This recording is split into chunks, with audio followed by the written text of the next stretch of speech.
Nous allons voir ici la notion de quantité de matière dans les liquides. Commençons par la relation entre quantité de matière et volume de liquide pur. Nous connaissons déjà la notion de masse volumique, ρ. La masse volumique est donnée par la relation ρ égale m sur V, où m est la masse du liquide exprimée en grammes, V son volume en litres, ce qui nous donne une masse volumique ρ exprimée en grammes par litre, notée ici grammes, litre moins 1. Nous cherchons à établir l'expression de la masse de l'échantillon liquide. Nous obtenons donc ici petit m égale ρ fois V.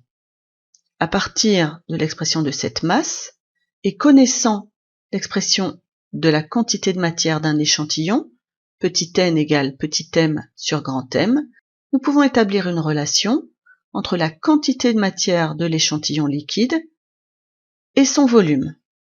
Cela nous donne petit n est égal à ρ fois V, correspondant à la masse petit m de l'échantillon, sur grand M, avec ρ exprimé en grammes par litre, V en litres, grand M, masse molaire de l'échantillon en grammes par mol, ce qui nous donne bien une quantité de matière petit n exprimée en mol. Voyons maintenant la relation entre quantité de matière et solution aqueuse. Rappelons d'abord qu'une solution aqueuse est constituée d'eau dans laquelle on a dissous un soluté, qu'il soit solide, liquide ou gazeux. Une solution aqueuse est caractérisée par sa concentration. Ici, la concentration molaire en soluté sera donnée par la relation petit c égale à n sur V sol, dans laquelle n est la quantité de matière de soluté dissous en mol. V sol sera le volume de la solution en litres, ce qui nous donne une concentration molaire exprimée en mol par litre, notée ici, mol, litre moins 1. Nous connaissons déjà les deux modes de préparation d'une solution, que ce soit par dissolution ou par dilution. Il nous suffit d'adapter le principe de la dilution à la notion de quantité de matière.